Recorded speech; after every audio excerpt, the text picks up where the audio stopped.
পার্লামেন্টের আজকের এই সংসদীয় পর্বের প্রতিযোগিতার এই অনুষ্ঠানে আমাদের আজকের এই সংসদীয় বিতর্কের যে বিষয় নিয়ে বিতর্কের কথা বলবে সেটি হচ্ছে আর্থিক খাতে শৃঙ্খলা নিয়ে।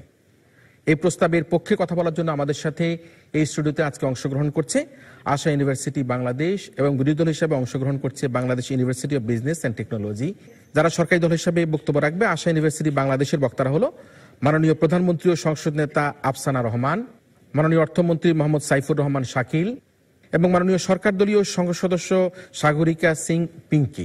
অন্যদিকে আজকের এই প্রস্তাবের বিরোধিতা করে বক্তব্য প্রদান করার জন্য Bangladesh university of business and টেকনোলজির যে তিনজন বিতর্ক রয়েছেন তারা হচ্ছেন মাননীয় বিরোধী দলীয় নেতা মোহাম্মদ তানভীর আলম, মাননীয় বিরোধী দলীয় উপনেতা আবু সাইদ এবং মাননীয় বিরোধী দলীয় সংসদ সদস্য শামীমা নাসরিন শান্তা।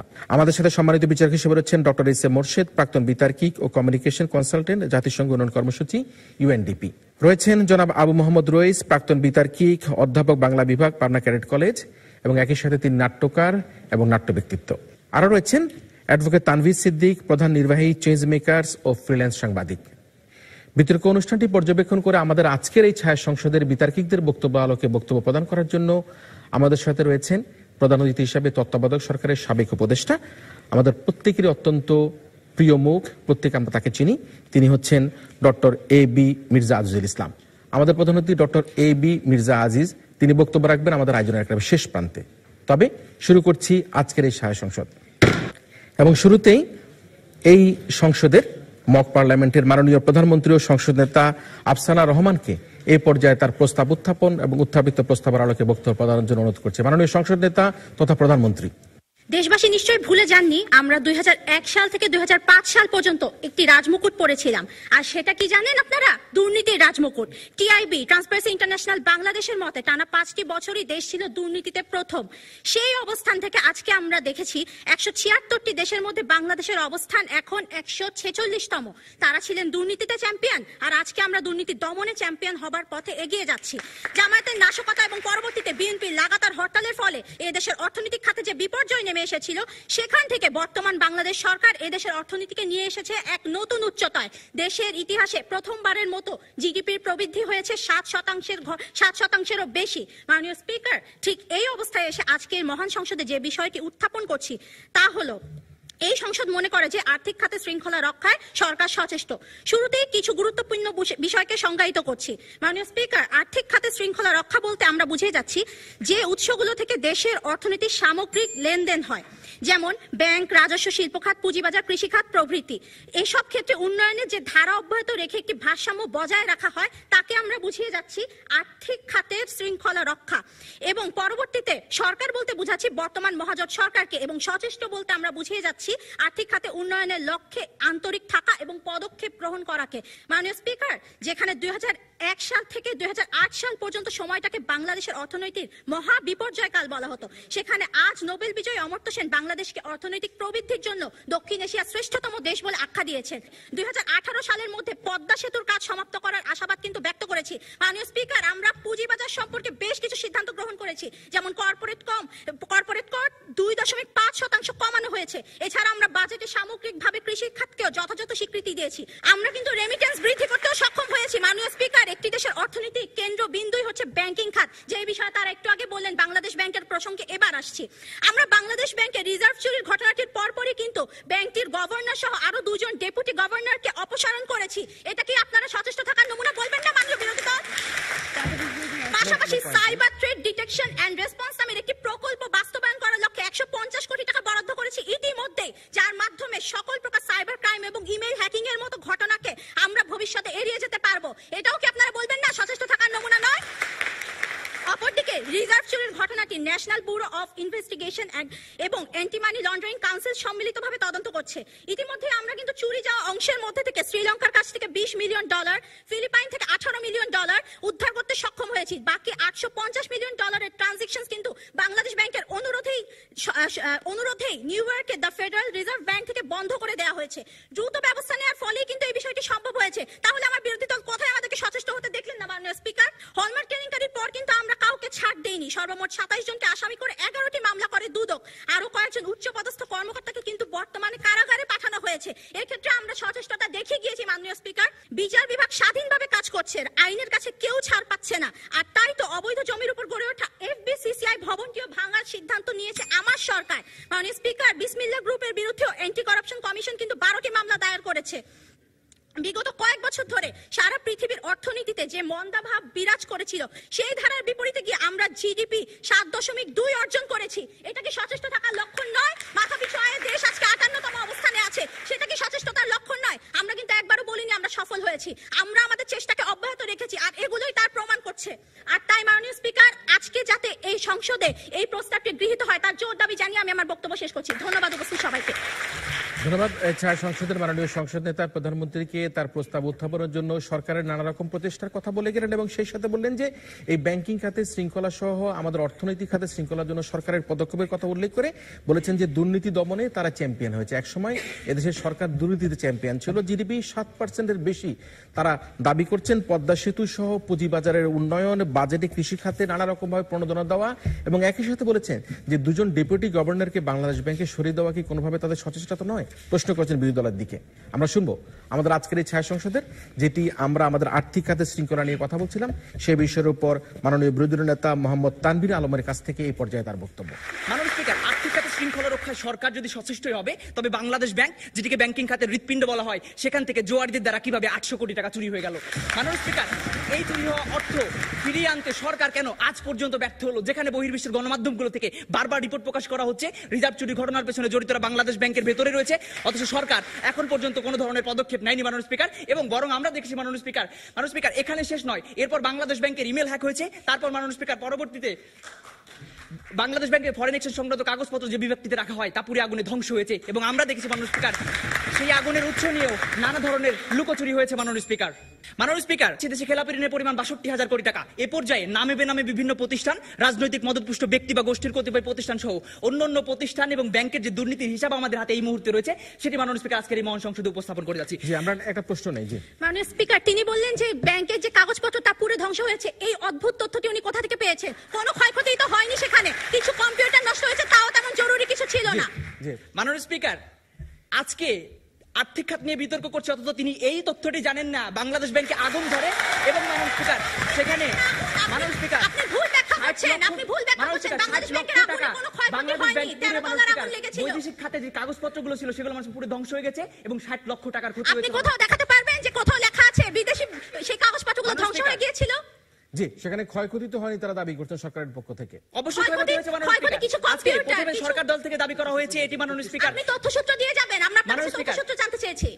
মাননীয় স্পিকার, বৈদ্যুতিক হিটার থেকে মাননীয় স্পিকার এই আগুনটি উৎপত্তি হয়েছিল মাননীয় স্পিকার, আমরা সকলেই জানি, কিন্তু পরবর্তীতে এটি প্রমাণ হয়েছে মাননীয় স্পিকার যেটি শর্ট সার্কিট থেকে হয়েছে মাননীয় স্পিকার। কোন তথ্যসূত্র আপনি প্রমাণ করলেন আজকে সেটা দেখিয়ে যান। 60 লক্ষ বৈদ্যুতিক টাকা হিটারের কথাই প্রমাণিত হয়েছে, কোন তথ্যসূত্র থেকে এটা প্রমাণ করা যায়নি ইচ্ছাকৃতভাবে আগুন লাগানো হয়েছে। জি, নিশ্চয়ই আমরা সেটা শুনবো। কি আরো প্রশ্ন করতে যাচ্ছেন? জি বলুন, প্রশ্নটি বলুন। মাননীয় বিরোধী দলের নেতার কাছে আমার প্রশ্ন, আপনি বাংলাদেশ ব্যাংকের রিজার্ভ চুরির কথা বলেছেন, বাংলাদেশ ব্যাংকের রিজার্ভ চুরির পরে আমরা যে অর্থটি ফিরিয়ে এনেছি এটা আমাদের সচেষ্টতার উদাহরণ, কিন্তু তারপরেই যে আমাদের থেকে উন্নত রাশিয়া, আমাদের থেকে রাশিয়া 3 কোটি 10 লাখ টাকা চুরি হয়ে গেছে, তাহলে তাদের আপনাকে প্রশ্নই করতে হবে, কোনো বক্তব্য নয়। প্রশ্ন কি আপনার? হ্যাঁ, ওই উন্নয়নশীল দেশের থেকে তারা এখনো কোনো টাকা ফেরত পায়নি, কিন্তু আমরা ফেরত নিয়েছি, সেক্ষেত্রে আমাদের সচেষ্টতা বেশি না অন্য দেশের সচেষ্টতা বেশি? মাননীয় স্পিকার, তিনি অন্য একটি দেশের সাথে তুলনা করে আজকে তাদেরকে সচেষ্ট প্রমাণের চেষ্টাটি করছেন, কিন্তু মাননীয় স্পিকার এই টাকাটি চুরি হয়ে গেছে মাননীয় স্পিকার, সেই টাকাটি আমাদের আপামর জনসাধারণের মাননীয় স্পিকার, এই টাকা থেকে যদি 1 টাকাও ফিরিয়ে আনতে তারা না পারে তাহলে আমরা বলবো মাননীয় স্পিকার দেশের ক্ষতি হয়েছে। মাননীয় স্পিকার, যেই কথাটি বলছিলাম মাননীয় স্পিকার, আজকে যে কথাটি বলছিলাম মাননীয় স্পিকার, আর্থিক ক্ষেত্রগুলোতে যে দুর্নীতিগুলো হয়েছে সেই রিপোর্টটি মাননীয় স্পিকার এখন উপস্থাপন করছি। যুবকের দুর্নীতি হয়েছে 2,600 কোটি টাকা, বেসিক ব্যাংকে 4,000 কোটি টাকা, হলমার্কে মাননীয় স্পিকার 4,500 কোটি টাকা, ডেস্টিনিতে 4,000 কোটি টাকা, শেয়ার বাজারে 26,000 কোটি টাকা, মাননীয় স্পিকার অগ্রণী ব্যাংকে 60 কোটি টাকা, বিসমিল্লাহ গ্রুপে 1200 কোটি টাকা এবং কয়েকটি ব্যাংকের মহাপরিচালক নির্বাহী পরিচালকরা মিলে মাননীয় স্পিকার ভাগাভাগি করে নিয়েছেন 1 লক্ষ কোটি টাকা। মাননীয় স্পিকার, আজকে বাংলাদেশের ঋণ খেলাপি মাননীয় স্পিকার 62,000 কোটি টাকা এবং পোশাক খাতের ঋণ খেলাপি 17,000 টাকা মানুষ এবং ঋণ অবলোপন হয়েছে 7,200 কোটি টাকা, যাতে জনগণের সর্বমোট ক্ষতি হয়েছে 2,53,790 কোটি টাকা। এই টাকাটি দিয়ে মানুষ স্পিকার একটি নয়, দুটি নয়, কয়েকটি পদ্মা সেতু করা সম্ভব ছিল মাননীয় স্পিকার। মাননীয় স্পিকার, পরবর্তীতে যে আর্থিক বিশৃঙ্খলাগুলো হয়েছে সেগুলো আমার পরবর্তী বক্তারা তাদের বক্তব্যের মধ্যে উপস্থাপন করে যাবে। মাননীয় স্পিকার, বাংলাদেশ ব্যাংকের সাবেক গভর্নর ডক্টর সালেউদ্দিন আহমেদের মতো এই সমস্ত আর্থিক কেলেঙ্কারিগুলো হয়েছে মাননীয় স্পিকার বিশেষ সুবিধা প্রদানের মাধ্যমে। মাননীয় স্পিকার, এই বিশেষ সুবিধাগুলো কারা দিচ্ছে? এই বর্তমান সরকার এই বিশেষ সুবিধাগুলো দিচ্ছে।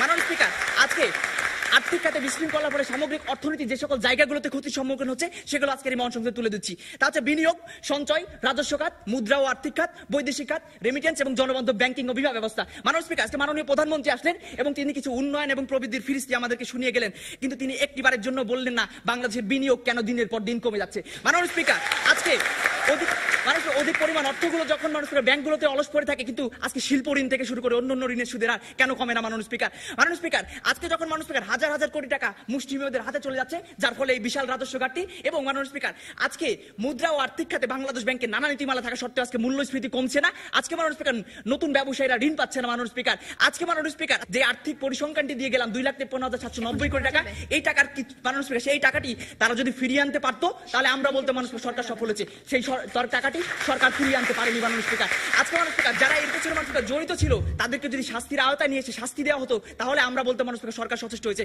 তারা শাস্তি দিতে পারেনি এবং যার ফলে অর্থমন্ত্রী বলতে বাধ্য হয়েছেন আর্থিক খাতে পুকুর চুরি নয় সাগর চুরি হয়েছে, এবং অর্থমন্ত্রীর এই বক্তব্যের মধ্যে দিয়ে এটি প্রমাণ হয়ে যায় আর্থিক খাতে শৃঙ্খলা রক্ষায় সরকার সচেষ্ট নয় বরং ব্যর্থ হয়েছে। এবং এর মাধ্যমে মাননীয় স্পিকার এই প্রস্তাবটি আজকের এই মঞ্চকে গৃহীত হওয়ার কোনরূপ দাবি রাখে না। ধন্যবাদ মাননীয় স্পিকার, ধন্যবাদ আপনার মাধ্যমে সবাইকে। ধন্যবাদ। এই ছায়া সংসদের মাননীয় বিরোধী নেতা মোহাম্মদ তানভীর আলমকে তার বক্তব্য প্রদান করতে এসেই তিনি যেটা হলমার্ক, ডেস্টিনি, সোনালী ব্যাংক, অগ্রণী ব্যাংক সহ নানা জায়গার যে দুর্নীতি সেখানে পরিসংখ্যান তুলে ধরেছেন এবং বলেছেন এই যে আর্থিক খাতে যে দুর্নীতি হয়েছে এই দুর্নীতির টাকা দিয়ে কয়েকটি পদ্মা সেতু করা সম্ভব হতো। আমরা ধন্যবাদ জানাচ্ছি এই সংসদের মাননীয় বিরোধী নেতাকে। আমরা আবারও ফিরে আসবো আমাদের এই ছায়া সংসদের সরকারি দলের দিকে। আহ্বান করছি মাননীয় অর্থমন্ত্রী, যিনি ছায়া সংসদের অর্থমন্ত্রী মোহাম্মদ সাইফুর রহমান শাকিলকে এই পর্যায়ে তার বক্তব্য উপস্থাপন করার জন্য। আমার বিরোধী দলের দলনেতার কথা শুনে মনে হয়েছে তিনি বারবারই বলেছেন যে আমরা সফল। তিনি অগ্রণী ব্যাংকের কথা, বেসিক ব্যাংকের কথা এবং আমাদের বিনিয়োগ কমে যাওয়ার কথা বলেছে মাননীয় স্পিকার। কিন্তু আজকের এই সংসদে যে প্রস্তাবনাটি উত্থাপন করা হয়েছে তাতে সফলতার কোনো কথা বলা হয়নি, বলা হয়েছে সচেষ্ট থাকার কথা। আমরা বর্তমানে দেশের ইতিহাসে এই প্রথমবার জিডিপি বৃদ্ধি পেয়েছে 7%, মাথাপিছু আয় বেড়েছে $446, রেমিটেন্স বেড়েছে 2009 অর্থ বছরে ছিল $10 বিলিয়ন, 2014-15 অর্থ বছরে তা দাঁড়িয়েছে $14 বিলিয়ন।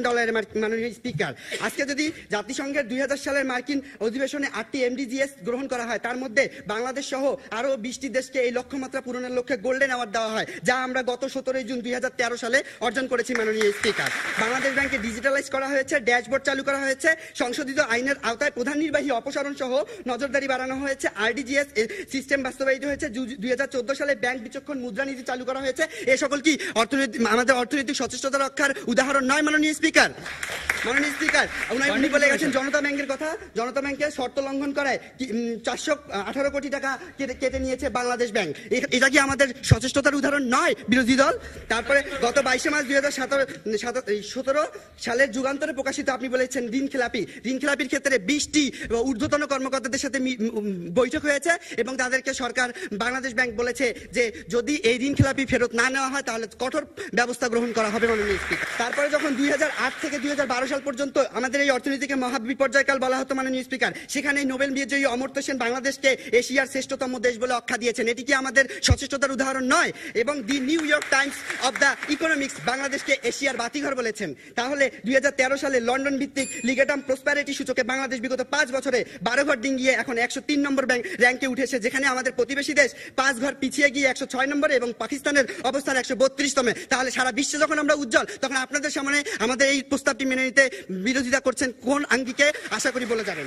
মাননীয় স্পিকার, সর্বশেষ আমি বলতে চাই আমাদের সরকার যে উন্নয়ন, একটি দেশের উন্নয়নের সবকিছু নির্ভর করে একটি দেশের ইকোনমিক ডেভেলপমেন্টের উপর। যদি আমাদের অর্থনৈতিক পরিস্থিতি সুসময় না থাকতো, সুষ্ঠুই না থাকতো, তাহলে আমরা পদ্মা সেতুর মধ্যে একটি কাজ নিজের অর্থায়নে করতে পারতাম না, অবকাঠামোগত উন্নয়ন আমরা করতে পারতাম না। তাই আমি লাস্ট বলতে চাই অর্থনৈতিক শৃঙ্খলা রক্ষায় বর্তমান সরকার যে সচেষ্ট এবং তা যেন এই প্রস্তাবটি এই মহান সংসদে গৃহীত হয়। ধন্যবাদ মাননীয় স্পিকার, ধন্যবাদ সবাইকে।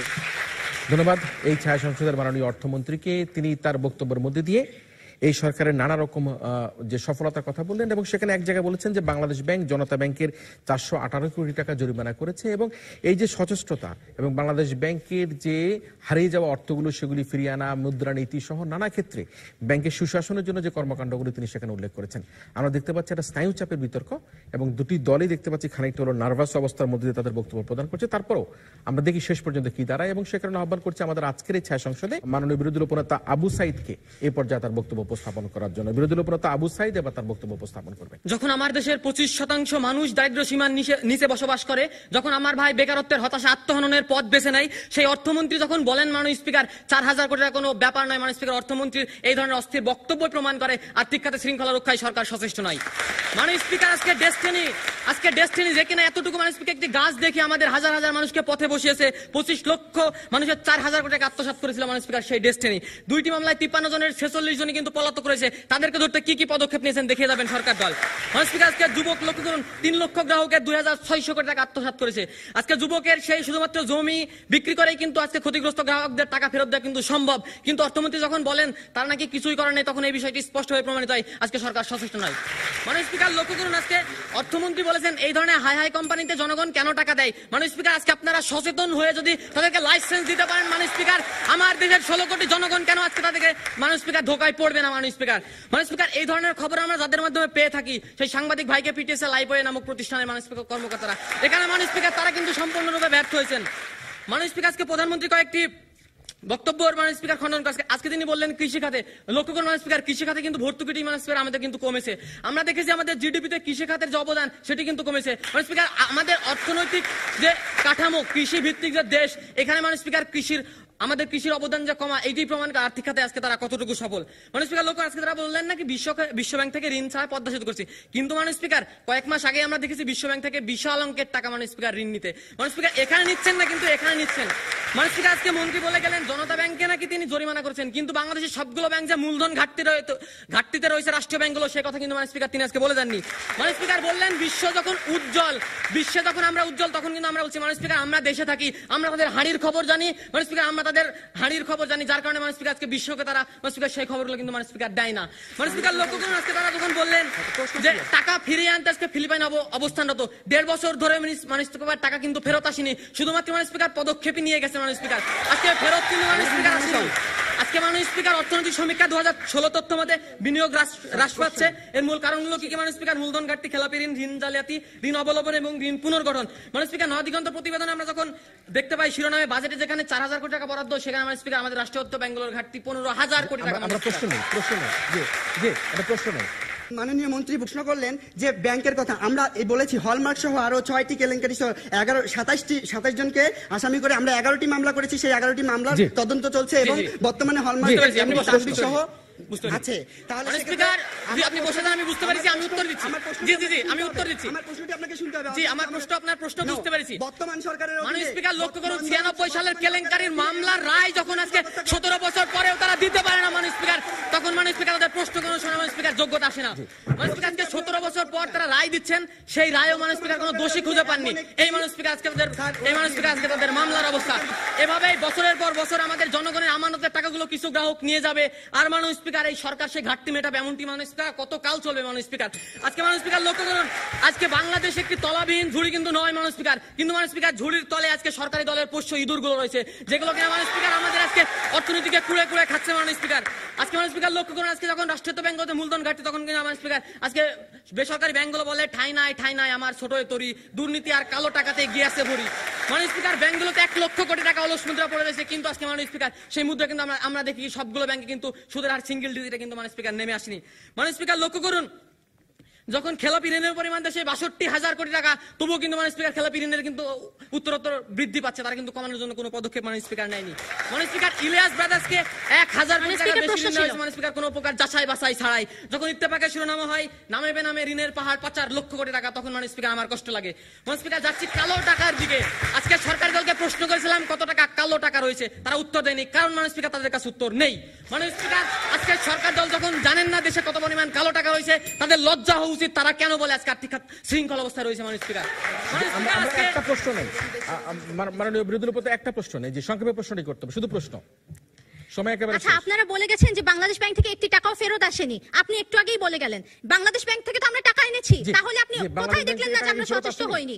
আপনারা বলে গেলেন কালো টাকার হিসাব দিতে, আমরা কালো টাকা যখনই কোনো অ্যামাউন্ট আমাদের মন্ত্রীর কাছে আমরা পেয়েছি। অর্ডার ওকে, বাংলাদেশ ব্যাংকের টাকা ফেরত আসেনি, আপনারা কি সেটা বলেছেন এবং বলে সেটা ব্যাখ্যা দিবেন? স্পিকার, আমার বিরোধী দলীয় নেতা বলে গেছেন বাংলাদেশ ব্যাংকের আমাদের যে রিজার্ভের চুরি সে টাকা ফেরত আসেনি। ফিলিপাইনে বারবার আমরা যাচ্ছি, আমাদের সরকারের টাকা খরচ করে যাচ্ছি বিমানে চড়ে, আবার চলে আসছি, টাকা কিন্তু স্পিকার ফেরত আসেনি। ফিলিপাইন যখন প্রতিবেদন রিপোর্ট চাই, অর্থমন্ত্রী বলেন কোন প্রতিবেদন রিপোর্ট কিন্তু স্পিকার দেয়নি। স্পিকার লক্ষ্য করুন, স্পিকার রিপোর্ট যখন দেয় না তখনই সরকারের সচেষ্টতা স্পিকার বোঝা যায়। স্পিকার 1975 সাল থেকে মাত্র 13,000 কালো টাকা সাদা হয়েছে, কিন্তু স্পিকার লক্ষ্য করুন সংবিধানের 20(2) অনুচ্ছেদে বলা হয়েছে অনুপার্জিত কোনো আয় জনগণ ভোগ করতে পারে না, কিন্তু স্পিকার আজকে অর্থমন্ত্রী বারবার সেই সুযোগ কিন্তু স্পিকার দিয়ে যাচ্ছেন। স্পিকার এ থেকেই বোঝা যাচ্ছে আজকে সরকারের স্পিকার কি নাজেহাল অবস্থাটি।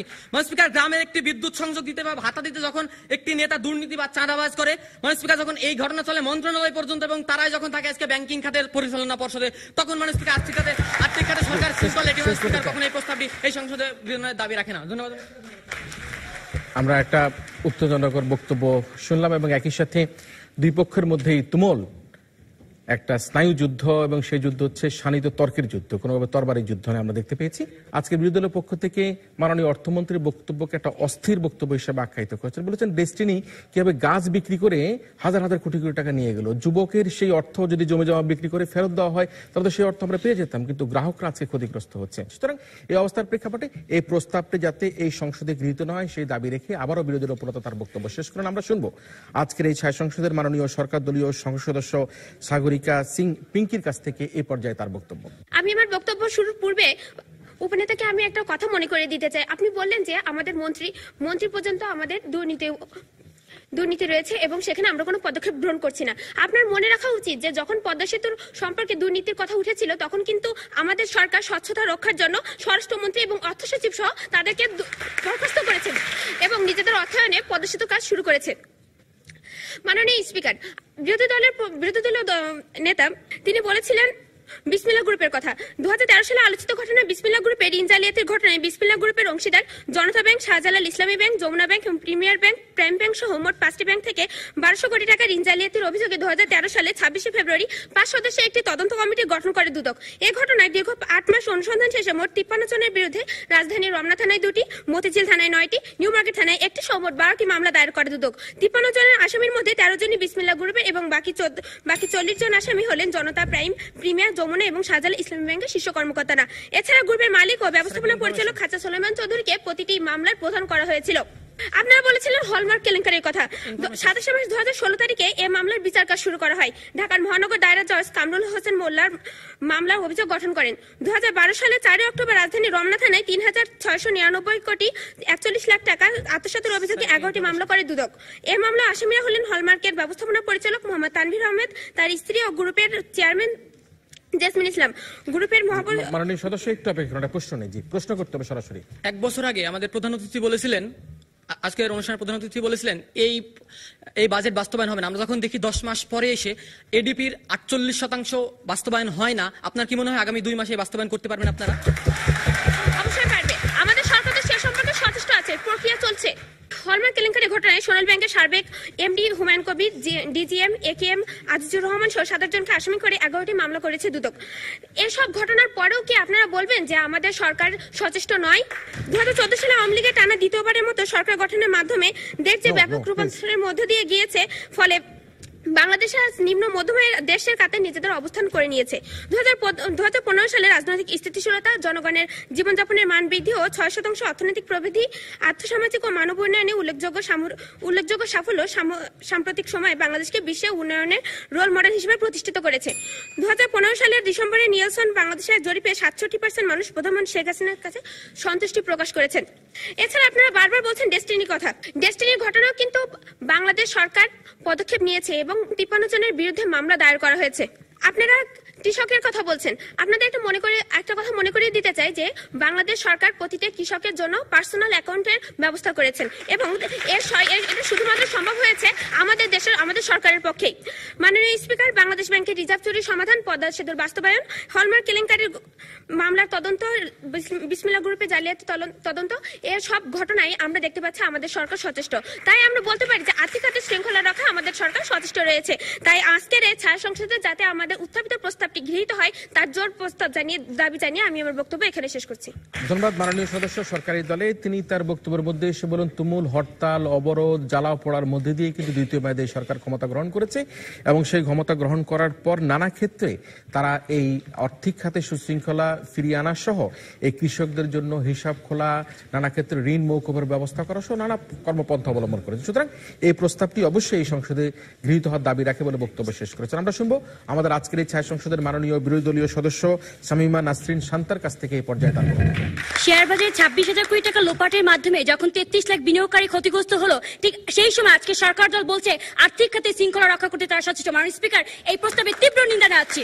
মাননীয় স্পিকার, শেয়ার বাজার কেলেঙ্কারির সময় ইব্রাহিম খাদের নেতৃত্বে একটি তদন্ত কমিটি গঠন করা হয়েছে। সেই কমিটির যে রিপোর্টটি আজ পর্যন্ত সেটি আজকে এই দেশে প্রকাশিত হয়নি। মাননীয় স্পিকার, এটিকে তাদের সচেতনতার নমুনা কিনা? মাননীয় স্পিকার, আজকে হলমার্ক দুর্নীতির দিকে একটু যাই। তার বারবার হলমার্ক দুর্নীতির জন্য মামলা করেছেন, এই কথাই বলে যাচ্ছে।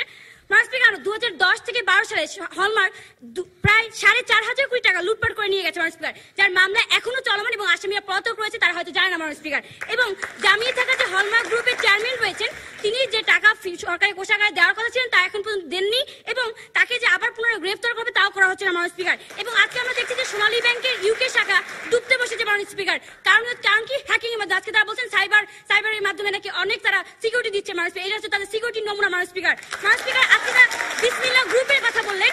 আজকে আমরা দেখেছি যে বিসমিল্লাহ গ্রুপ 2013 সালে 5টি ব্যাংক থেকে 1200 কোটি টাকা নিয়েছে। মাননীয় স্পিকার, তারা বললেন আমরা মামলা করেছি, 12টি মামলা করেছি, কিন্তু আমরা জানি মাননীয় স্পিকার, যা বর্তমানে আজকে দুবাইতে হোটেল ব্যবসায় নিয়োজিত রয়েছে। মাননীয় স্পিকার, আজকে বেসিক ব্যাংকের দুর্নীতির দিকে দেখায়। এখন অর্থমন্ত্রী নিজে বলেছেন বেসিক ব্যাংকে হরিলুট হচ্ছে এবং এই ঘটনার জন্য তিনি বলেছেন যে শেখ আব্দুল হাই বাচ্চুই দায়ী। কিন্তু আমরা দেখেছি আজকে যে মামলাগুলো হয়েছে সেই দুর্নীতির মূল হোতা শেখ আব্দুল হাই বাচ্চু আজকে মামলার বাইরে রয়েছে। মাননীয় স্পিকার, এই হচ্ছে তাদের সচেতন নমুনা। মাননীয় স্পিকার, আজকে তার কৃষকের ক্ষেত্রে অনেক দরদ দেখিয়ে বললেন যে কৃষকের জন্য তারা অনেক কিছু করেছেন, কিন্তু আমরা দেখেছি আজকে অর্থমন্ত্রী কৃষকের উপর আয়কর চালু করার চিন্তা করছে। মাননীয় স্পিকার, জনগণের উপর আজকে ভ্যাটের বোঝা চাপিয়ে দিচ্ছেন। মাননীয় স্পিকার, আজকে আমরা দেখেছি বিমা আইন 2010 যেটি উপেক্ষা করে আজকে তারা বিমা উন্নয়ন নিয়ন্ত্রক কর্তৃপক্ষের যে একটি নিরীক্ষা করার ব্যবস্থা ছিল সেটিকে তারা আজকে নিরীক্ষা করতে বন্ধ ক্ষমতা থেকে তাদেরকে আজকে রোধ করছেন। মাননীয় স্পিকার, আজকে আমরা আরো দেখছি মাননীয় স্পিকার, আজকে আমাদের বাংলাদেশের দ্বিতীয় রপ্তানি খাত হচ্ছে অর্থ পাচার। মাননীয় স্পিকার, কল্পনা করতে পারেন মাননীয় স্পিকার, আমরা একটা প্রশ্ন নেই জি, আপনি বলে দিলেন যে হলমার্ক কেলেঙ্কারির পর আমরা কোনো ব্যবস্থা নেইনি, তাহলে এমডি তানভীর মাহমুদ জেলে, এই কথা কি মিথ্যা? এই কথা কি সংবাদ মাধ্যমে আসেনি? আপনি বারবার বলে যাচ্ছেন যে আসামি পলাতক রয়েছে। যে এমডি তিনিই তো বর্তমানে কারাগারে এবং তার কাছে 350 কোটি টাকা উদ্ধার করা হয়েছে, তাহলে আপনারা কোথা থেকে বলছেন আমরা ব্যবস্থা নেইনি? ব্যাখ্যা দিয়ে যান। মামলার সব আসামি পলাতক আর আপনি একজনকে ধরে বলছেন যে আপনি খুব ধরে ফেলছেন। 17 জনকে ধরেছি, আমরা 17 জনকে ধরেছি, আপনারা ভুল তথ্য প্রদান করছেন। আমরা 17 জনকে ধরেছি। কোটি টাকা পাচার হয়ে গেছে। মাননীয় স্পিকার, আজকে অবৈধ পথে অর্থ আসছে দেশে 2014 সালে 1,88,00,000 কোটি টাকা। মাননীয় স্পিকার, যার ফলে রেমিটেন্স কমেছে। ওনারা বারবার বলছে রেমিটেন্স নাকি বৃদ্ধি পাচ্ছে। মাননীয় স্পিকার, বাট আমাদের তথ্য মতে 2016-17 অর্থ বছরে মাননীয় স্পিকার প্রবাসী আয় কমেছে 16%। মাননীয় স্পিকার, আজকে আমরা যদি মানব সম্পদ ব্যবস্থাপনার দিকে যাচ্ছি সেখানে দেখতে পাবো যে আজকে আমাদের সরকার আর্থিক খাতে নিয়োগের ক্ষেত্রে রাজনীতিকরণে করার চেষ্টা করছে। মাননীয় স্পিকার, কিভাবে সেটি? মাননীয় স্পিকার, আজকে সিরাজগঞ্জের 8ম শ্রেণীর একজন শিক্ষিকাকে আজকে তারা কি করছে? সোনালী ব্যাংকের ডাইরেক্টর করছে। মাননীয় স্পিকার, আজকে তারা বিশ্ববিদ্যালয়ের একজন ছাত্র সংগঠনের নেতাকে আজকে তারা পরিচালনা পর্ষদে নিয়োগ দিচ্ছে। মাননীয় স্পিকার, আজকে তারা চিহ্নিত দুর্নীতিবাজকে মাননীয় স্পিকার পরিচালনা পর্ষদে নিয়োগ দিচ্ছে। মাননীয় স্পিকার, আজকে এই না, তারা বলছেন সুশাসন আছে, সুশাসন। মাননীয় স্পিকার, আজকে আমরা দেখছি যে দেশে কয়েকটি ব্যাংক প্রধান নির্বাহী সংকটে ভুগছে এবং পরবর্তী 2 বছরে 12টি ব্যাংকে অবস্থা দেখা যায়। মাননীয় স্পিকার, সুশাসন নেই তার একটি বড় প্রমাণ আজকে 63% মামলায় হেরে যাচ্ছে। মাননীয় স্পিকার, এবং আজকে আমাদের যে মাননীয় অতিথি রয়েছেন যিনি doctor A B Azizul Islam, যিনি অর্থবছরকার একজন উপদেষ্টা ছিলেন, তিনি নিজেই বলেছেন যে অনেক ক্ষেত্রে আইনি প্রক্রিয়া দীর্ঘসূত্রিতা লক্ষ্য করা যায় এবং এতে করে কোম্পানির সুশাসন প্রতিষ্ঠা করায় বড় প্রতিবন্ধকতা তৈরি হয়। আজকে যখন সাবেক গভর্নর আতিউর রহমান একজন কর্মীকে লাঞ্ছিত করার যায় 9 জনকে বরখাস্ত করলেন একজন অদৃশ্য শক্তির একটা অদৃশ্য শক্তির কারণে আজকে তারা পুনর্বল হলেন। এই হচ্ছে তাদের সুশাসনের জি, নমুনা। আমরা একটা প্রশ্ন এই নেই। অদৃশ্য শেষ শক্তির কারণে প্রশ্ন আমরা জানি নেই। মাননীয় স্পিকার। জি, শেষ প্রশ্ন কি করবে? ম্যাম, স্যার উনি এখানে ভুল তথ্য দিয়ে মাইক্রোফোনের গিয়েছেন যে কাছে, রেমিটেন্স বেড়েছে, কিন্তু মাইক্রোফোনের উনি বলে গিয়েছেন রেমিটেন্স বেড়েছে, রেমিটেন্স কমে গিয়েছে। রেমিটেন্স 2009 অর্থ বছরে ছিল $10 বিলিয়ন আচ্ছা, প্রশ্নটি এবং করতে হবে। 2014-15 অর্থ বছরে ছিল প্লিজ, $14 বিলিয়ন। তাহলে রেমিটেন্স কমলো কোথায়? আর জি, IF প্রশ্নটি করুন, প্রশ্ন কি? মাননীয় স্পিকার, প্রশ্নটি আমি বুঝতে পারছি, উনি বলছেন যে আমি আচ্ছা, বলছি ঠিক আছে, ওকে, ফাইন ফাইন। আপনার আইএফআইসি ব্যাংকের শেয়ারের কথা বলেছেন, সে শেয়ার মার্কেটের ক্ষেত্রে যখন আমাদের উপর থেকে নিষেধাজ্ঞা গ্রহণ করা হয়, তখন এই বিষয়টিকে আপনি কিভাবে দেখবেন এই সংসদে? জি, ওকে। মাননীয় স্পিকার, তিনি বলছেন যে প্রবাসী আয় নাকি বেড়েছে, আমি বলেছি যে কমেছে, 16% কমেছে, এবং এখানে দেওয়া আছে যে 2016-17 অর্থ বছর 10 মাসে রেমিটেন্স কমেছে 16%। মাননীয় স্পিকার, আমি আশা করি উত্তরটি পেয়ে যাবেন স্পিকার। মাননীয় স্পিকার, আজকে ফিনান্সিয়াল রিপোর্টিং আইন 2015 অনুযায়ী ফিনান্সিয়াল রিপোর্টিং কমিশন গঠন করার কথা ছিল, কিন্তু সরকারের যে সদিচ্ছার অভাব ছিল, সেই সদিচ্ছার অভাবে আজকে সেটি তৈরি হয়নি। মাননীয় স্পিকার, আজকে আমরা জনবান্ধব ব্যাংকিং সেবা, যেটা আমার আপনার চাহিদা, আজকে সেই জনবান্ধব ব্যাংকিং সেবা নেই। 42% পরিবার আজকে জনবান্ধব ব্যাংকিং সেবার বাইরে। মাননীয় স্পিকার, আজকে আমরা দেখেছি যে যারা এখন ব্যাংকিং সেবা আছে, আর তাদেরকে থেকে আজকে তারা প্রতিটি অ্যাকাউন্টের বিনিময়ে 1-2 হাজার টাকা কেড়ে নিচ্ছে। মাননীয় স্পিকার, এবং এটাই শেষ না। মাননীয় স্পিকার, ক্রেডিট কার্ডের বিনিময়ে আজকে তারা চড়া সুদ নিচ্ছে। মাননীয় স্পিকার, এবং আজকে তারা পরিবারতন্ত্র তৈরি করেছে, নতুন আইনে পরিবারতন্ত্র প্রতিষ্ঠা করার মাধ্যমে আজকে তারা পরিচালকদের ক্ষেত্রে নথি স্বীকার করছে। মাননীয় স্পিকার, একটি সময় চেয়েছি আর্থিক খাতে আজকে যখন এই অবস্থা, তখন আজকে এই সরকারি দল আমাদের যে আর্থিক খাতে নানা বিশৃঙ্খলার কথা বলেছি, সেগুলোকে আজকে তারা সুকৌশল এড়িয়ে যাচ্ছে। মাননীয় স্পিকার, আজকে তিনি নাকি আজকে আমাদের ধন্যবাদ মাননীয় সদস্য, আপনার সময় শেষ হয়েছে। ধন্যবাদ আপনাকে। তিনি বিশৃঙ্খলা, কিছু সময় চেয়েছি, আমাদের যে মন্ত্রী তিনি বলেছেন যে আমাদের বিশৃঙ্খলার জায়গাটি কোথায় এবং কোথায় বিরোধিতা করছে তা জানেন না, সেক্ষেত্রে একটু বলে যাচ্ছে। মাননীয় স্পিকার, আর্থিক খাতে বিশৃঙ্খলা রোধে আজকে তার তাৎক্ষণিক ব্যবস্থা নেয়নি এবং তদন্তে গাফলতি করেছে, সময় ক্ষেপণ করেছে এবং বিশ্বজ্ঞানের প্রস্তাব বাস্তবায়ন করতে পারেনি, অভিযুক্তদের শাস্তি দিতে পারেনি। মাননীয় স্পিকার, ধন্যবাদ আপনাকে মাননীয় সদস্য। থেকে বলা যায় যে এই সংসদে গ্রহণ করা কোনো রকম দাবি রাখেন। মানুষ ধন্যবাদ। ধন্যবাদ মাননীয় সদস্য। বিরোধী দলের ইব্রাহিম খালেদের যে তদন্ত রিপোর্ট, সেটি প্রকাশিত হয়নি অভিযোগ করে তারা বলেছেন যে গ্রুপগুলো আজকে শত শত হাজার হাজার কোটি টাকা লুটপাট করেছে, তারা বিদেশে বসে হোটেলের ব্যবসা করছে না। ব্যবসা বাণিজ্য লিপ্ত থাকার পরও সরকারের পক্ষ থেকে আমরা তাদের বিরুদ্ধে সেরকম দৃষ্টান্তমূলক কোনো শাস্তির ব্যবস্থা এখনো পর্যন্ত দেখতে পাইনি। বলছেন যে আজকে 63%-এর বেশি মামলায় সরকার হেরে যাচ্ছে এই ধরনের মামলাগুলোতে, এবং সেই ক্ষেত্রে যে জবাবদিহিমূলক যে ব্যাংকিং ব্যবস্থা, সেটি সরকার কোনোভাবে চালু করতে পারেনি। আজকে যে কোনো ধরনের অ্যাকাউন্ট থেকে 500 টাকা 1000 টাকা কেটে নেওয়া, আপনার ক্রেডিট কার্ড থেকে টাকা কেটে নেওয়া, নানা রকম ভাবে ব্যাংকিং সেক্টরে যে এক ধরনের অস্থিতিশীলতা, সেভাবে তার বক্তব্য উপস্থাপন করে বললেন আবারও একইভাবে যে এই প্রস্তাবটি কোনোভাবে এই সংসদে যাতে গৃহীত না হয়। আমরা শুনছিলাম দু দলের 6 জন বক্তার বক্তব্য। আমরা দেখেছি যে আমাদের সাথে আজকে প্রধান অতিথি হিসাবে উপস্থিত রয়েছেন আমাদের প্রত্যেকের অত্যন্ত পরিচিত মুখ, তত্ত্বাবধায়ক সরকারের সাবেক উপদেষ্টা ডক্টর AB মির্জা আজিজুল ইসলাম। তিনিও আজকে আমাদেরকে বক্তব্য শোনাবেন। তবে তার পূর্বে আমরা আমাদের আরো দুজন যে দলনেতা রয়েছে তাদের যুক্তি খণ্ডন পর্বে কিছু বক্তব্য শুনে নেই। সে কারণে আমি আহ্বান করছি আমাদের আজকের এই ছায়া সংসদের মাননীয় বিরোধী দলের নেতাকে এই পর্যায়ে মোহাম্মদ তানভীর আলম তার 2 মিনিটের যুক্তি খণ্ডন পর্বে বক্তব্য উপস্থাপন করার জন্য। মাননীয় স্পিকার, তারা আজকে প্রবৃদ্ধির ফিরিস্তির কথা বললেন, 7.3% বেশি প্রবৃদ্ধি হচ্ছে, কিন্তু মাননীয় স্পিকার প্রবৃদ্ধির সাথে সাথে বেকারত্ব যে কমার কথা মাননীয় স্পিকার আমরা জানি 1% প্রবৃদ্ধি বৃদ্ধি করলে মাননীয় স্পিকার 2.5 লক্ষ বেকারের কর্মসংস্থান হয়। সেখানে মাননীয় স্পিকার আমার দেশে বেকারের সংখ্যা মাননীয় স্পিকার 46 লক্ষ মাননীয় স্পিকার বেকার আত্মকর্মসংস্থায় বসে আছে। মাননীয় স্পিকার, আজকে তারা মাথাপিছু আয়ের কথা বললেন, মাথাপিছু আয় বৃদ্ধি পাচ্ছে, কিন্তু মাননীয় স্পিকার আজকে গৃহিণী থেকে শুরু করে যারা বেকারের কথা বললাম তাদের মাথাপিছু আয় কত টাকা বৃদ্ধি পেয়েছে। মাননীয় স্পিকার, আজকে তারা বললো বিসমিল্লাহ গ্রুপের কথা, কিন্তু বিসমিল্লাহ গ্রুপের সাথে মাননীয় স্পিকার যারা জড়িত ছিল তারা মাননীয় স্পিকার আজকে দুবাইয়ে গিয়ে হোটেল ব্যবসা করছে। মাননীয় স্পিকার, তাদেরকে কেন সরকার মাননীয় স্পিকার দেশে রাখতে পারেনি, তারা কিভাবে পালিয়ে গেল মাননীয় স্পিকার, তাদের কাছে প্রশ্ন রেখে গেলাম। মাননীয় স্পিকার, আজকে বিচার বিভাগের স্বাধীনতার কথা বললেন, কিন্তু মাননীয় স্পিকার বিচার বিভাগে এখানে দায়বদ্ধতা নেই মাননীয় স্পিকার যে তিনি অপরাধীকে ধরে আনবেন, সেটি হচ্ছে দুদক। আমরা বলে গিয়েছি মাননীয় স্পিকার 63% মামলায় দুদক হেরে যাচ্ছে মাননীয় স্পিকার। মাননীয় স্পিকার, আজকে তারা বলে গেল মাননীয় স্পিকার অর্থনীতির ক্ষেত্রে মাননীয় স্পিকার দুর্নীতির ক্ষেত্রে মাননীয় স্পিকার বাংলাদেশ 76তম, কিন্তু মাননীয় স্পিকার আয়তনে বাংলাদেশ মাননীয় স্পিকার 8ম। ঠিক এমন একটি প্রেক্ষাপটে দাঁড়িয়ে মাননীয় স্পিকার কিভাবে তারা বলছেন মাননীয় স্পিকার দুর্নীতিতে তারা সচেষ্ট হয়েছেন। মাননীয় স্পিকার, আজকে প্রেক্ষাপটটি দিয়ে বিভিন্ন পর্যায়ে বিবেচনা করে মাননীয় স্পিকার আজকে এটি বাস্তবায়ন হয় এবং তারা যে যুক্তিগুলো আজকের এই মহান সংসদে উপস্থাপন করলো সেই যুক্তিগুলো খুবই ঠুনকো মনে হয়েছে আমাদের কাছে, এবং মাননীয় স্পিকার তাদের এই যুক্তিগুলো আমাদের বক্তব্যের যুক্তির কাছে ধোপে টেকে না। ধন্যবাদ মাননীয় স্পিকার, ধন্যবাদ আপনার মাধ্যমে সবাইকে। ধন্যবাদ মাননীয় বিরোধী দলনেতাকে যুক্তি খণ্ডন পর্বে তার বক্তব্য উপস্থাপনের জন্য। সবশেষে আমরা ওয়াইন্ড আপ সেশনে মাননীয় সংসদ নেতা তথা প্রধানমন্ত্রী আফসানা রহমানের কাছ থেকে তার 2 মিনিটের বক্তব্য পুনরায় শুনব। 30 লক্ষ শহীদের রক্তের বিনিময়ে অর্জিত বাংলা ভাষা দুটো শব্দের পার্থক্যই বুঝে উঠতে পারেনি আজকে আমাদের বিরোধী দল। সচেষ্টা এবং সফলতার মধ্যে তারা পার্থক্যই ধরতে পারেননি। আপনাদের জন্য লজ্জা এবং ধিক্কার রইল আমার পক্ষ থেকে। বিরোধী দলীয় নেতা, দলনেতা ডেস্টিনির প্রেসিডেন্ট কিন্তু রুহুল আমিন কিন্তু বর্তমানে আটক অবস্থায় হাসপাতালে চিকিৎসাধীন রয়েছে। তাহলে আপনারা সচেষ্টতার প্রমাণ দেখছেন না কেন আমি ঠিক বুঝতে পারছি না। বাংলাদেশ ব্যাংক থেকে নাকি আমরা একটি টাকাও আনতে পারিনি, যা বলে গেছেন বিরোধী দলীয় উপনেতা। কিন্তু আমরা বারবার দেখে গেছি আমরা কতগুলো টাকা ফেরত এনেছি, কতগুলো টাকা ট্রানজাকশন অফ করে রেখেছি আমরা। এগুলোকে আমাদের সচেষ্টতার প্রমাণ রাখে না। বিনিয়োগ নাকি কমেছে, তাহলে চায়না থেকে $2 বিলিয়ন বিনিয়োগ আসছে কোথা থেকে সেটিকে আপনারা একবারও দেখিয়ে দিয়েছেন? আপনারা বলছেন অবৈধ পথে নাকি আমরা টাকা পাচার করছি। আপনারা কি ভুলে গেলেন হুন্ডির প্রবর্তক ছিল কারা? সেই দিকে একবারও তাকাচ্ছেন না, আপনারা আমাদের দিকে আঙ্গুল তুলছেন। অন্যদিকে পদ্মা সেতু নাকি দুর্নীতির টাকাগুলো থেকে বাঁচিয়েই করে ফেলা যেত। কি অদ্ভুত চিন্তাধারা! পদ্মা সেতু যদি দুর্নীতির টাকাগুলো থেকে বাঁচিয়ে করে যাওয়া যেত, তাহলে আজকে আমরা নিজস্ব অর্থায়নে কখনো করতে পারতাম না। আমরা আমাদের নিজস্ব চেষ্টায় পদ্মা সেতু করার চেষ্টা করছি। কাজ হয়েছে, তাই উন্নয়নও হয়েছে, এবং কিছু ভুল ত্রুটি হয়তো অবশ্যই ছিল, কিন্তু আমরা সচেষ্ট বলেছি, আমরা একবারও বলিনি আমরা সফল। তাহলে আপনারা কেন সফলতা এবং সচেষ্টতা ঘুরিয়ে ফেলছেন সেই বিষয়টি আপনারা ক্লিয়ার করেননি।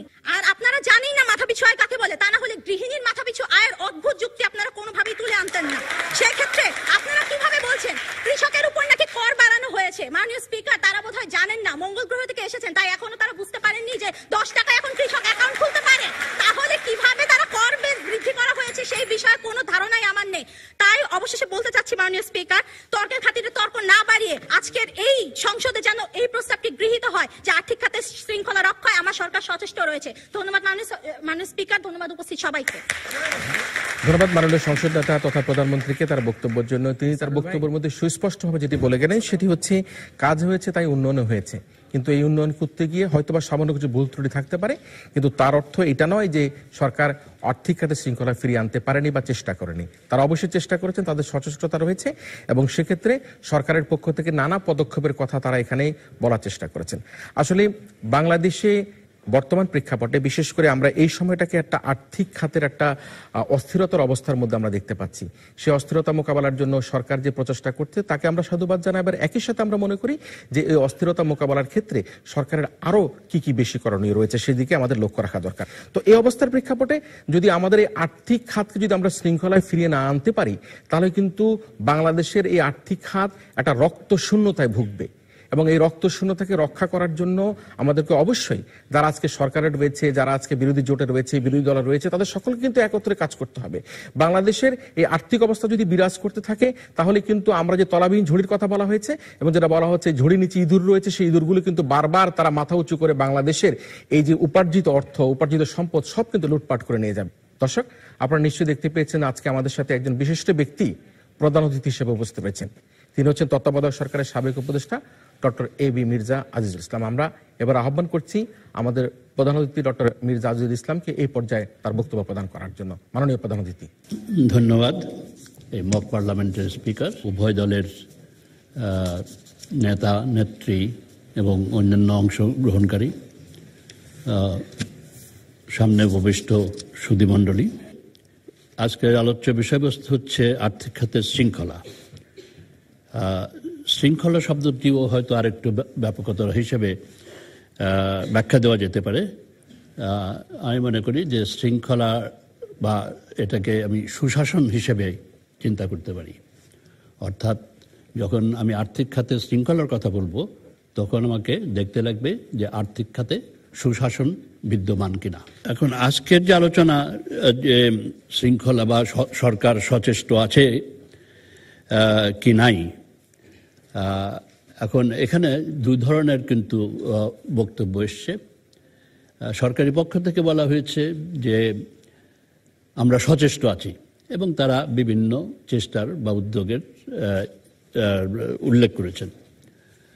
আর মোটামুটিভাবে বিরোধী দল থেকে বলা হয়েছে চেষ্টা যাই করুন না কেন, ফলে তো আমরা খুব বেশি কিছু দেখতে পাচ্ছি না, যার ফলে বিভিন্ন কেলেঙ্কারি হয়েছে ইত্যাদি ইত্যাদি অনেক কিছুই আর কি। তো আমি সেই আলোচনার মধ্যে আমি যেতে চাই না। তবে আমি আলোচনা যারা অংশগ্রহণ করেছেন তাদেরকে আমি মোবারকবাদ জানাই, তাদেরকে আমি অভিনন্দন জানাই, যে তারা উভয় পক্ষই যথেষ্ট গবেষণা করেছেন এবং এমন একটি বিষয়ে যেটা আমি বলবো খুব একটা পপুলার সাবজেক্ট না, এটা কিছুটা টেকনিক্যাল সাবজেক্ট, সে সত্ত্বেও তারা এই ব্যাপারে বেশ গবেষণা করেছেন উভয় দলই, সেজন্য তাদেরকে আমি অভিনন্দন জানাই। যদিও দুই একটি ক্ষেত্রে হয়তো যে পরিসংখ্যান দেওয়া হয়েছে সেটা কিছুটা ইনঅ্যাকুরেট আছে, তবে সেটা খুব একটা বেশি মাত্রায় না। সুশাসনের ফল হিসেবে ব্যাংকিং খাতে আমরা কি দেখতে পাচ্ছি, সেখানে কিন্তু বেশ কতগুলো সমস্যা বিদ্যমান আছে। প্রথমত বিভিন্ন উদ্যোগ নেওয়া হয়েছে যে যাতে ব্যাংকগুলোর আর্থিক সচ্ছলতা বিদ্যমান থাকে এবং যাতে করে ডিপোজিটারদের আমানতকারীদের স্বার্থ বিঘ্নিত না হয়। সে সত্ত্বেও আমরা দেখতে পাচ্ছি যে শ্রেণীকৃত ঋণের মাত্রা সেটা ক্রমশই বেড়ে যাচ্ছে। এটা 2010-এ গড় ছিল 7.2% এবং 2016-তে এটা দাঁড়িয়েছে 9.2%। এবং এই যে 9.2%, এর মধ্যেও আবার কিন্তু বেশ কিছুটা রিস্ট্রাকচারিং বা রিশিডিউলিং এর ফলে এটা এসছে। ওই রিস্ট্রাকচারিং রিশিডিউলিং যদি এই পরিসংখ্যানের মধ্যে অন্তর্ভুক্ত করা না হয় তাহলে দেখা যাবে যে এই মাত্রাটা আরও বেশি। ব্যাংকগুলোর এই প্রুডেন্সিয়াল রিকোয়ারমেন্টের হিসেবে তাদের একটা ক্যাপিটাল অ্যাডিকুয়েসি রিকোয়ারমেন্ট আছে, যেটা ব্যাসেল 1, ব্যাসেল 2 এবং এখন তো বাংলাদেশ ব্যাসেল 3-তে যাচ্ছে। তো সেখানে দেখা যাচ্ছে যে বেশ কিছু ব্যাংক, একটা তো হচ্ছে যে সরকারি ব্যাংক যেগুলো আছে তার মধ্যে অনেকগুলোই এখনও তাদের ক্যাপিটাল অ্যাডিকুয়েসি মিট করতে পারে না, এবং যার ফলে যেটা বলা হচ্ছে যে বাজেট থেকে তাদেরকে অর্থ দিয়ে এই ক্যাপিটাল অ্যাডিকুয়েসি মিট করার ব্যবস্থা করতে লাগে। বেসরকারি খাতেও কিন্তু এখন বেশ কিছুটা ঝুঁকি রয়েছে, এবং তার পেছনে একটা কারণ হচ্ছে যে এই ঋণের ক্ষেত্রে বাংলাদেশ ব্যাংক কর্তৃক নির্ধারিত একটা সিঙ্গল পার্টির লিমিট আছে, অর্থাৎ একটা পার্টিকুলার পার্টিকে অতি বেশি মাত্রায় ঋণ দেওয়া যাবে না, এই ধরনের একটা নিয়ম আছে। কিন্তু সে সত্ত্বেও দেখা যাচ্ছে এই সম্প্রতি বোধহয় দিন দুয়েক আগে একটা প্রতিবেদন বেরিয়েছে, বাংলাদেশ ব্যাংকের ফাইন্যান্সিয়াল স্টেবিলিটি রিপোর্ট। সেখানে উল্লেখ করা হয়েছে যে যদি 3জন টপ বড়োয়ার, অর্থাৎ 3জন সর্বোচ্চ ঋণ গ্রহণকারী যদি ঋণ পরিশোধে ব্যর্থ হয় তাহলে দেশের 23টি ব্যাংক তাদের এই ক্যাপিটাল অ্যাডিকুয়েসি রিকোয়ারমেন্ট মিট করতে পারবে না।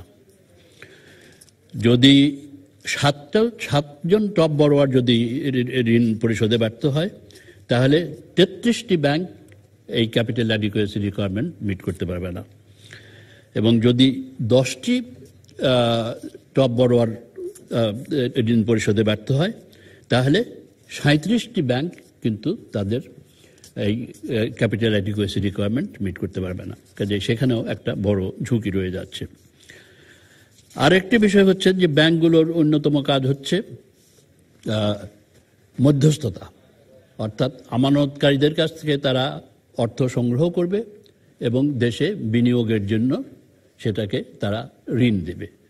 সেখানে স্বভাবত একটা প্রশ্ন আসে যে তাদের এই যে একটা মূল দায়িত্ব ব্যাংকিং সেক্টরের, সেই দায়িত্বটা তারা কতটুকু দক্ষতার সাথে পালন করছে, এবং আন্তর্জাতিক মানে এটা বিচারের একটা মাপকাঠি হচ্ছে ইন্টারেস্ট রেট স্প্রেড, অর্থাৎ ঋণ গ্রহীতার কাছ থেকে কি হারে ঋণ সুদ নেওয়া হচ্ছে এবং আমানতকারীদের কোন হারে সুদ দেওয়া হচ্ছে, এটাকে বলা মানে ডিপোজিট রেট এবং লেন্ডিং রেট, এই যে তফাৎটা এটাকে স্প্রেড বলা হয়।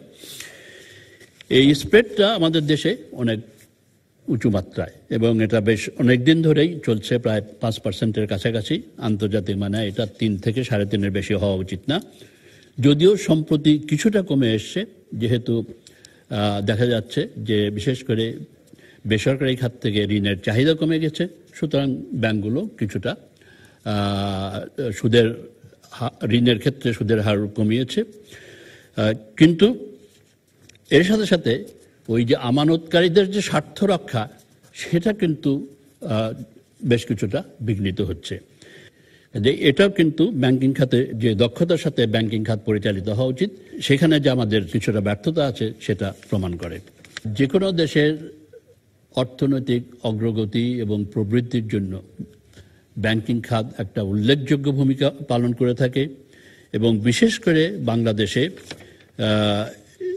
এটা গুরুত্ব আরও অনেক বেশি।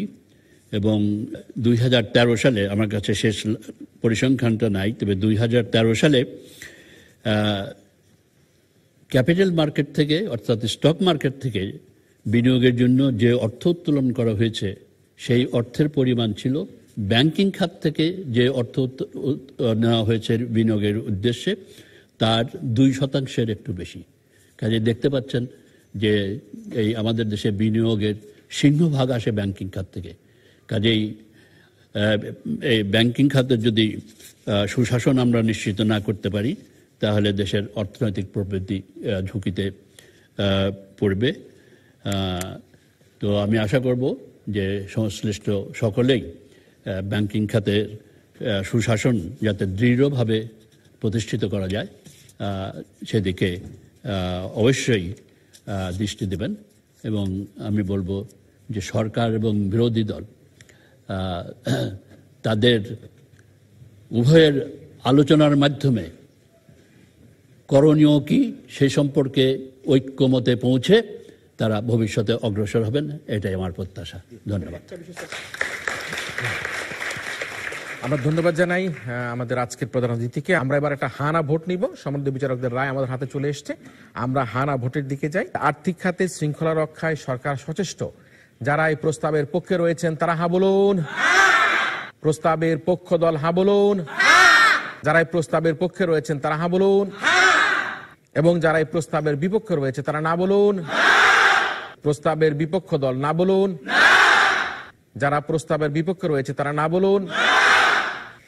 একটা স্নায়ুচাপের বিতর্ক ছিল। আমার কাছে মনে হয়েছে 6 জন বক্তাই বক্তব্য রেখেছে। একটুখানি যেটি বলেছেন আমাদের প্রধান অতিথি যে এটি একটা টেকনিক্যাল সাবজেক্ট, তারপর তারা অনেক পড়াশোনা করেছে। দুই পক্ষই চেয়েছে যে আর্থিক খাতে শৃঙ্খলা ফিরে আসুক। তবে আজকের এই ছায়া সংসদে এই প্রস্তাবটি গৃহীত হয়নি। যেহেতু প্রস্তাবটি গৃহীত হয়নি তাই বলতে হচ্ছে আজকের এই ছায়া সংসদে না যুক্ত হয়েছে, না যুক্ত হয়েছে এবং না যুক্ত হয়েছে। না যুক্ত হওয়ার কারণের জন্য আমরা আমাদের আজকের এই প্রতিযোগিতার বিরোধী দল Bangladesh university of business and টেকনোলজিকে বিজয়ী বলে ঘোষণা করছি। একই সাথে অভিনন্দন জানাচ্ছি আমাদের অত্যন্ত প্রিয় একটি বিশ্ববিদ্যালয় আশা ইউনিভার্সিটি বাংলাদেশের বিতার্কিকদেরকে তাদের চমৎকার এবং সুন্দর বক্তব্যের জন্য। শুধু দর্শক মন্ডলী, আপনারা যারা এতক্ষণ টেলিভিশনের পর্দায় দেশে অথবা বিদেশে আমাদের ইউসিবি পাবলিক পার্লামেন্ট বিতর্ক প্রতিযোগিতা দেখলেন, আপনাদের সবাইকে আমাদের আগামী প্রতিযোগিতা, আগামী মক পার্লামেন্ট দেখার আমন্ত্রণের মধ্যে দিয়ে আজকের মতো এই ছায়া সংসদ এখানে শেষ করছি।